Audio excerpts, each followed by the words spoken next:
Ассаламу алейкум туғандар. Назарыңыздарда қайрадан эле базар жок каналы.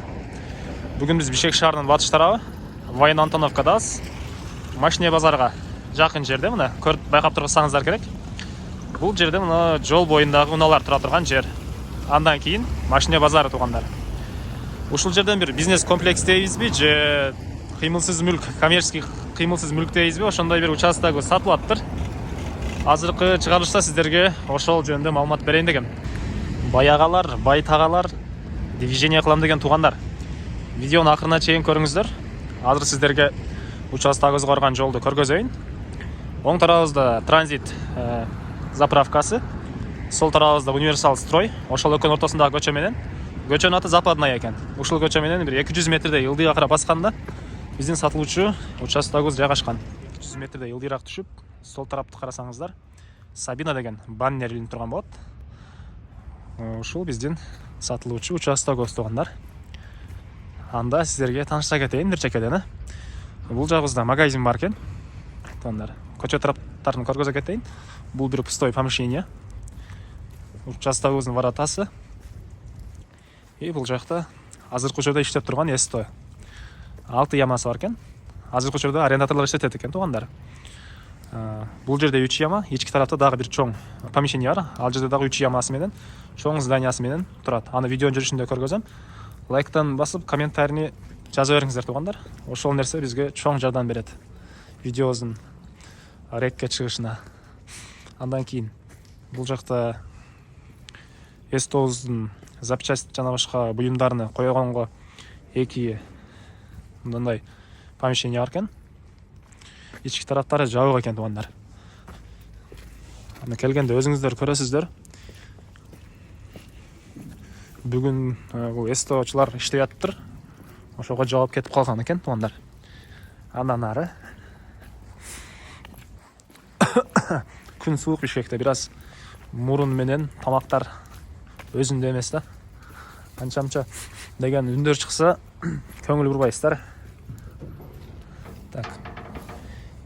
Эми бул бизнес комплекс дейбизби же кыймылсыз мүлк комплекси дейбизби? Жери 26 соток экен. Суу, свет бар. И скважина да бар экен суусу. Так, киргенде сол тарапта үйдө турабыз швея. Ылдый жагында пустой помещение, 2 квартирант и магазиндин бир помещениясы бар экен. Магазин азыркы учурда иштебейт тугандар. Ошондо айта кетейин. Бул короосу мына. Бул зданияны өткөндө эле бул жакта бир аз бош жер. Брусчаткалар чапталган. Бул жерибизде. Бул жакта да бир сыртка чыга турган кичинекей эшик, воротасы бар экен. Мындай темир тосмолор менен тосулган. Андан кийин бул тарапта бир толук бүтө элек здание бар экен.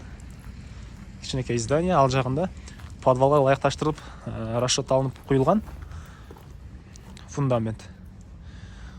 Мына ушундай көрүнүштө. Ылдый жагы подвалга расчет алынган. Мынакей. Андан кийин бул жакта бир навес. Ылдый жагына мал байласаңыз деле болот тургандай. Бул жагына кой кармап, алкы жагына мал байласаңыз деле болот тургандай. Мына ушундай көрүнүштө тугандар. Андан ары мен сиздерге эстобуздун уландысын көргөзө кетейин. Бул жакта калган эстондагы 3 ямасы бар. Ток жөнүндө айттым, трехфазка светтери, трехфазка тугандар. Мына бул биздин дагы бир эстобуз. Бул жакта эле азыркы учурда арендаторлор иштетет экен. Көргөзө кетейин. Ушундай чоң здание. Бул жакта 1 яма, 2 яма, 3 яма.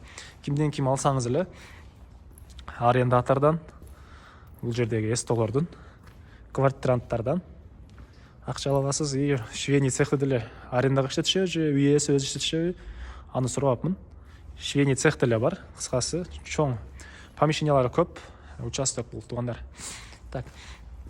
Бул жерде дагы 2 кичинекей эме бар экен, бөлмөлөр бар экен. Бул жака деле менин оюмча Esto иштеткендер өз буюмдарын коюшат окшойт. Мына ушундай көрүнүштө. Эми бул жактан чыгып, ушул эле Эстонун батыш тарабында бир аз ремонтко муктаж 2 бөлмөлүү үй бар экен.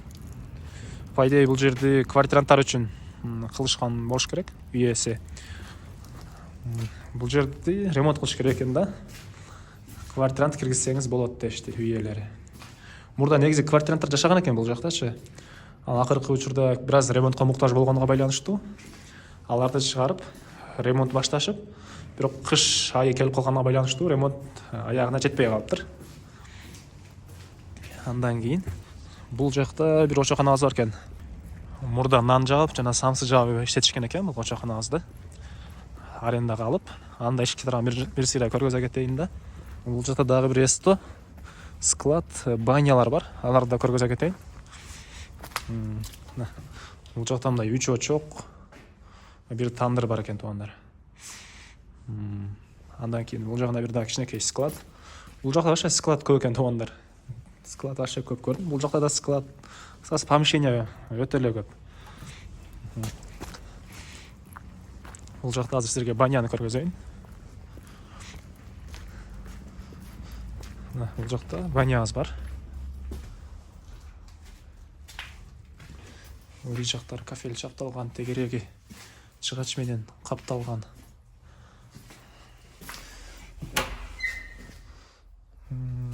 Светин кантип жандырат экен.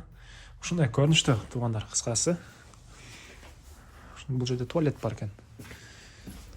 Ушундай көрүнүштө. Андан кийин бул жакта дагы бир чоң здание бар экен. Азыркы учурда үй ээлери кандайдыр бир жумуштарын кылып атыптыр. Эмне экенин айтышпады. Мен деле үн чыкпай эле коеюн. Андан кийин бул жакта дагы бир склад. Бул жакта дагы бир кичинекей бөлмө.